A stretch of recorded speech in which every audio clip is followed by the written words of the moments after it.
Hi, everybody. I'm Bob Hupp from Syracuse Stage. Welcome to our prologue conversation with our actor and director from Twilight, Los Angeles, 1992. For those of you who are regular that's easy for you to say, Syracuse Stage subscribers, you know that prior to performance on different days of the week, we have conversations with members of the creative team. It is unusual for us to be able to get to talk to an actor from the production because at this point, a half an hour before a curtain, they're busy getting ready for the show. Well, as you know, things are a little different right now. We are performing remotely. We are performing on demand. So the production that you're going to see of Twilight was recorded and edited and is now ready for viewing whenever you want to view it through February 14th.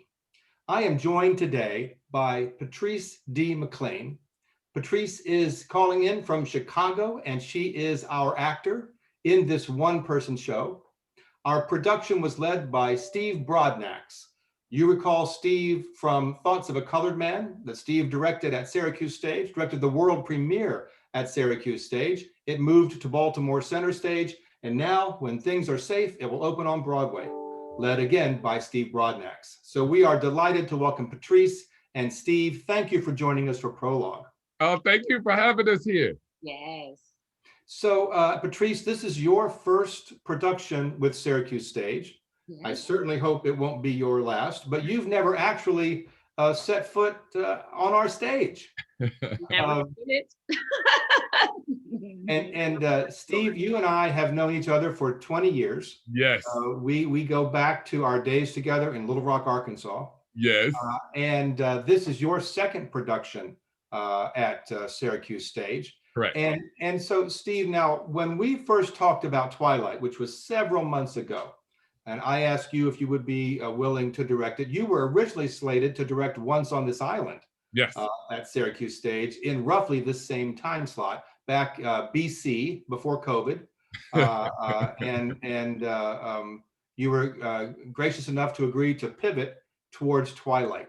And you told me almost right off the bat that you had the perfect actor in mind for this production. Can you tell me a little bit about your thought process and what led you to think immediately of Patrese? Well, yes, I could not have done it with anybody else. Like I told you initially, I have known Patrese for how many years, Patrese? It's a long time. 20 years almost. I've known Patrese for 20 years. I first met her when I came back to Penn State as a professor, and she was a graduate student in her second year. So I got to spend 2 years with her back in the day, and we just kept our friendship and relationship. We've worked on a lot of shows together, and I respect her as a person. I respect her as a craftsman, and I just knew she's one of the best actresses I know, and I just knew I wouldn't want to do this tour de force with anyone else that I could trust, from especially in this kind of distance that we had to do it. Oh, that was our first show together, was Blues for an Alabama Sky. And so those are the pictures in our memory book. Oh, touch me on the inside. We've worked together for a very long time. We've done work, all around the regions together. So she was the person for the job. And Patrese, I know that Steve reached out to you initially to say, hey, would you be interested? And what were your thoughts? I mean, this is a monumental undertaking. What thoughts went through your mind as you were contemplating Steve's offer? Bob, I had done a one-woman show before. I did Elijah's Son's No Child earlier in my career. And I know that you become a gladiator when you do a one-woman show, and I don't think that I would have said yes to anybody else, especially given the nature of Twilight and it being a docudrama and just something, just a different genre than I was used to. But when Steve called, I couldn't say no because from the time that we've known each other and also worked with each other, not only are we friends, but I think we have I just have such a deep level of trust in Steve as a co-collaborator. So it's very few things that he can call me and ask me about that I'm going to say no to. Even when my mind and my body are like, girl, you ready for this? It's like, do you have the stamina? Does your brain work the same way it did 10 years ago? And are you up for the task? So those are things that I thought about as an afterthought after saying yes, because I do think that there's that level of trust there. And so, there's nothing normal about this production. No. We know that, because of this time of pandemic, we know that we couldn't bring a live audience to watch our production. And because of increasing numbers, the COVID numbers rising in Onondaga County, where we're located, we know that Actors Equity Association wasn't giving permission for us to bring their members, Patrese, to Syracuse to do the work like we did when we created Tally's Folly in the fall. So we really had to improvise, knowing we were going to be working in Patrese's building. So Steve, what kind of challenges, beyond the incredible challenges of creating all these characters and telling this docudrama, bringing it to life, what kind of challenges as a director did you face? Did the team face? You have an excellent team of creative collaborators on this project. What were the initial conversations? What did you see as the challenges for this? First of all, challenges were in rehearsal. And when we first landed on with the creative team, I'm gonna give shouts out to the entire team. Kate Freer, who was our media designer, Amelia Sosa, costume, trying to help me name all my people. Curtis Craig on sound. Alan Edwards. Alan Edwards on lights, Michael Carnahan on set. So and Nakia Mathis on wig design. Yeah, and Nakia Mathis on hair and wigs. So we all were in separate places. And when we all collaborated, actually it was Alan. I remember one day Alan called and said, Steve, what are you thinking? I'm thinking, we have this documentary theater. Kate Freer is also a documentary filmmaker, our media designer, and we decided to shoot it like a documentary. So that meant we only have this square. We decided that everything had to be in the square like a documentary or true news interviews. That created interesting rehearsal process because Patrese only had this, where normally as an artist, she has her entire body to work with. She can stand, it's full body, a full stage. And here I'm confining her to a box that limits her performance. So that was an interesting challenge and something that her or I had never done. And then again, collaborating with a team that's not in the same place with us. Everybody is around the country, and which we learned a lot. I mean, this was a learning process for all of us of how to operate, collaborate, all on Zoom, all on these new the app program for us on our phones to communicate. So it was learning, challenging, but I think what we came up with, I'm proud of. And Patrese, I know that we had the regular rehearsal period, but you were always by yourself. There was never that. I believe that as an actor, you feed off of the energy in the room, and that helps you. What was that like working in this vacuum with these 37 characters? It was nuts. It was nuts. I had many a meltdown, many a breakdown.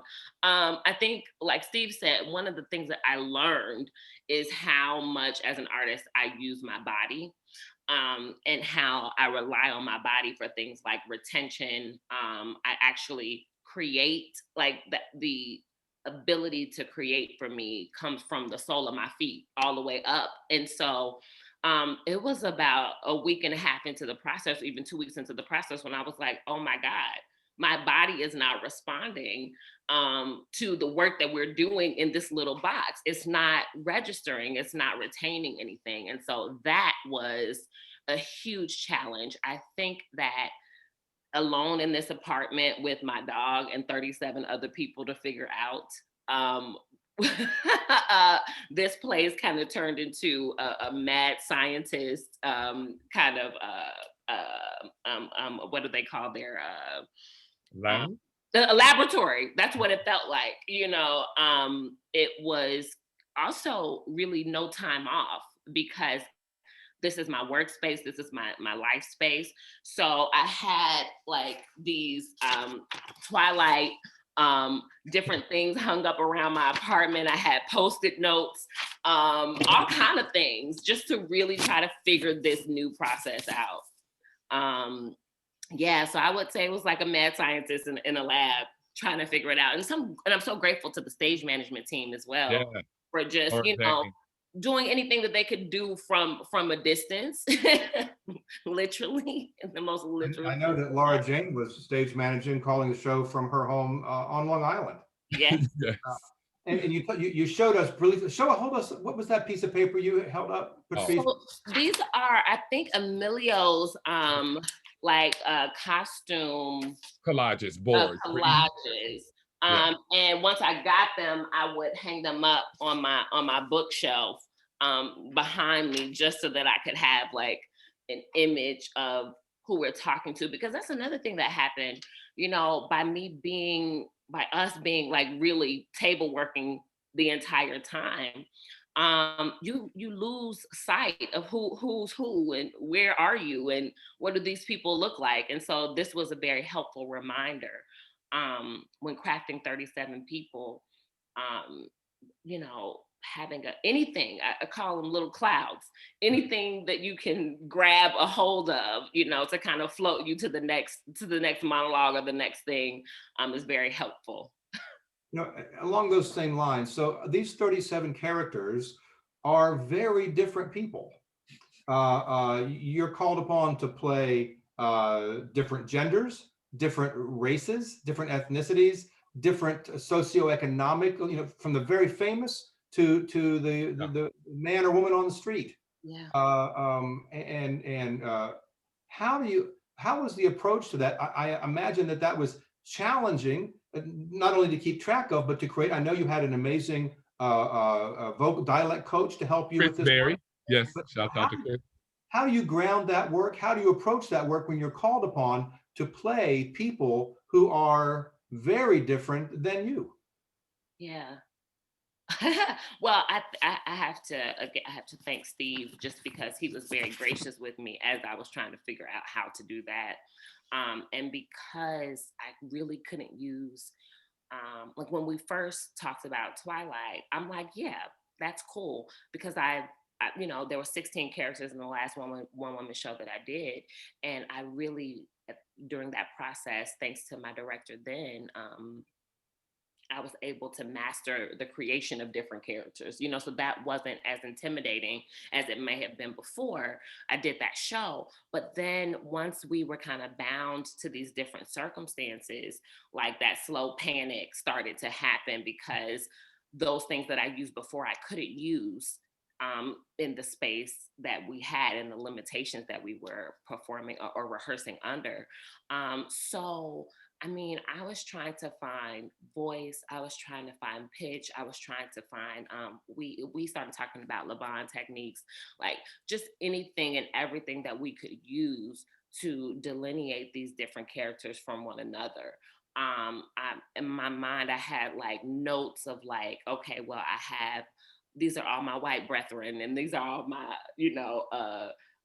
Black brethren, and my Korean women, and my, you know what I mean? Like trying to figure out like all these different kind of category systems to make sure that we were giving each character its weight, as well as something unique about them, so that they didn't blend in with the rest. And I would like anything and everything you can think of, we were talking about in rehearsal to help that. It was funny because never really doing it on its feet in its full entirety. I was always like, okay, who am I right now? Okay, what is my touch point? Laura Jane started like she would start notating like different words and phrases that I would need to help me drop into somebody new. You know, and it could be something as simple as, oh my God. But Yeah. oh my God was so helpful because as soon as I heard her say that, now I know what world I'm in and where I need to go with, you know, that was for Elaine Young. But yeah, anything and everything, Bob, to answer your question. Well, plus you were also working, when Anna Devere Smith created Twilight, she based this off of exact, what these people actually said. She wasn't inventing dialogue. She was Verbatim. modeling. Yeah, and Steve also, he would introduce like whatever video we could find of the real people. That's a lot of the work that we did in that first week of just really watching all of the people that we could. That there was some sort of some sort of footage that we could find of the real people. I think I had the most fun probably with the real people, you know, or not real people, excuse me, they're all real, with the more notable people who I had a video reference for. Because of course that just kind of that just helps you with the essence of those people. Mhm. And as an actor, I feel like we all, like as soon as you have an essence, you can feel free to create without worrying, am I being authentic, you know? Steve, when we watch this performance, and when people rent it, they have access to what we were calling two parts, part one and part two. Correct. Both parts are about 90 minutes long, and we encourage people. We've extended the viewing time so folks can take more time to watch them, kind of like you'd watch a show on Netflix or Amazon Prime. But Steve, when I watched this play, knowing that it was written almost or over 25 years ago, sadly and profoundly, there are parallels to our world today. Shocking, but very, very precise parallels. And I see that coming out in the work of this production. Can you talk a little bit about how the creative team, I mean, was that intentional? And what were your thoughts about how what was written 25 years ago is so important for us to revisit today? Yes, the New Yorker said, when we all witnessed the murder of George Floyd, the New Yorker came out with an article about Twilight saying that it was just as important now, if not more, than it was then. Because here we find ourselves in the same image. Patrese and I and the team, we would watch these videos, and we were alive, when this happened. For me, it was the first major event of an uprising of its kind in my lifetime that I remember. I was in high school when this was happening. And when we watched the footage of '92 uprising in LA, and then you watch the murder of George Floyd and what was happening to us in 2020, they were parallel. I would watch this documentary and all these films and research that we would do, and me and Patrese, and you would watch the news, just our everyday news, and it was the exact same images. We were back right where we were in '92, and just seeing the comparison to it, and kind of like this Sankofa thing, that looking back to know where we're going, but then where we are, we really haven't moved the needle as much as you may think we have. And when it's not in the front of our minds or in our conversations, I think we as a species have amnesia really quickly. We seem to forget and go along with our lives until something hits, and it reminds us just how divided this country is, and what racism and the relationship between the Black community and the law enforcement has been. We just haven't moved the needle much, and it was the exact same things. Latasha Harlan, you know what I mean? Breonna Taylor. I mean, it was so eerily like the exact same thing happened again. And we thought it was so important that we had how urgent it was now. Twilight 1992, speaking with Cade and my team and Alan and Michael and all of us, how important it was to show the parallels that are happening, so that hopefully we can keep this conversation on the tip of our tongues and continue to fight for equality And I love that Anna Devere talks about, she wrote it to illuminate something about our humanness that Patrese gets to play. I mean, literally, I would watch her in rehearsal from different people, and I would empathize with other characters, you know, and from different points of view. When you get inside someone and really can examine their humanness, which is the collective thing among us all, you have more empathy to understand somebody else's story and hopefully fight more toward equality for all. So it was probably the most important thing for me. And Patrese and I were talking, we were like, yeah, we have to do it like this. We have to. She was like, there ain't no other way. We have to show the parallels of what's happening right now in 92. And Patrese, does what Steve is saying, I know this was a part of the conversation in the rehearsal process, does that inform the artistic work as you're creating these characters? How did that inform your work? Well, it just, what it did was it made so many of the characters' points of view very alive, in a way that I wasn't trying to access something or substitute. The piece that comes to mind is the monologue from Judith Turr, who's a newscaster. And this was around, we've been in rehearsal since December 29th. And so we were in rehearsal during the insurrection. And just watching that on the news and hearing how people, pundits were talking about that.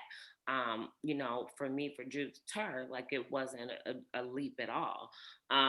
Because I just watched that on TV earlier that day. And so that is what I think, the living in these times and trying to highlight 1992, it actually made it easier because so many of the parallels, we could just lay them legit on top of each other. And so, yeah, it's like a little bit of deja vu. And artistically, that really allowed us to really talk about these things in a very authentic way, because we're living through something similar now. Absolutely. And one of the things that we're doing at Syracuse Stage for these very things that you guys are talking about is, we're partnering with a local group, Interfaith Works, to host conversations about, how do we take the fact that so much has changed and so little has changed, and think about how much we know just because of these, just because of phones that we didn't hear about and we didn't know about because this technology didn't exist to capture the brutality that has happened. And so, when we selected this play as part of Syracuse Stage's season, we knew that we wanted to have conversations in our community about how do the ideas that you guys have created with this play, how do they really resonate with our city, and what's happening in our city. We read about what's happening in our sister city of Rochester, New York, happening right now. We know that those kind of things can happen in Syracuse too. And so I hope that this play really can be a catalyst for conversation, for examination. And we always hope, as all great theater does, the opportunity for change. That's to me the power of the work you all have done. Patrese, it's been a week, Yeah. right? About a week since we recorded your performance. Yes. And all those people, those other 37 people who were living in your apartment and in your head, have they gone home now? Are they still there? No, they're still there. They're still there, and it's so funny because I tell Steve, like, technically when we started capture would have been my tech. So I, in a traditional rehearsal period, I would have just been like concretizing all of these people, their journeys, and my, the way that I want to present those journeys to the audience. And so because of that, they're still living with me. They're still, you know, even when I watch the rough cuts, I'm like, oh, because I have more thoughts, and I have, you know, because my body is just used to a certain type of theatrical process where the tech and the opening is just the beginning of where a show can go, right? Or where how deep you can get with the character. So I believe that they'll be with me for a while. I hear that, and I understand, and I think, you know, there's been so many wonderful things that have come out of, you know, creating theater during the time of COVID. But I have to think that from an actor's point of view, the growth of of a character, the growth of the performance over the run of a show, the length of a run, has to be probably the most frustrating part of creating theater now, when it's kind of one and done. Yep. You don't get to feel that energy coming back at you. You don't get to have the just rest in the character over a period of time. Yeah, and the conversation that the artist has with the audience. It's one of those. It's to quote Josie Morales, it's an indelible substance. That exchange that you have with the audience. It actually, they provide like the last part of a performance, you know, of a production in a lot of senses. And so we're, I don't want to say we're missing it, but we're exploring it we're exploring that exchange in new ways. And missing it. We're missing it. And Bob, I wanted to say something that you talked about. What was profound about the piece, it reminded me when you showed your phone. Twilight and what happened with Rodney King began the era of like community journalism. Kate called it something else, but when civilians had the capacity to record so that we all could bear witness, Rodney King was the first time that had happened, right? Because there had been police brutality and crimes happening in the community. They'd been happening, but no one knew. I mean, it just wasn't witnessed by a whole. But Rodney King was the first time that a community member recorded it on a big VH. And at this time, you know, it was when the home recorders, it looked like it was huge. But, you know, this big recorder that this man from an apartment building nearby, when it was happening, went outside of his home and caught it and captured it. And the world saw it. And then I fast forward to George Floyd, of how that resounded so much around the world, because we were able to bear witness, and what the power of bearing witness to something is. And it all began with Rodney King. And with that profound insight, I'm going to wrap up our prologue and let those ideas resonate with our viewers and with all of us as we approach our experience of Twilight. Patrese, I'm so grateful for you being with us today, and even more grateful for the incredible work that you share with all of us. And Steve, we're so glad to welcome you back to Syracuse Stage. What a great collaboration this has been. And we're honored to have this play be a part of our Syracuse Stage pandemic season. Yeah. A real silver lining is the opportunity to work with both of you and to share this work with our audience. So thank you again for today and for everything. And I know that this will be the first of many of our conversations. Thank you very much. Thank you.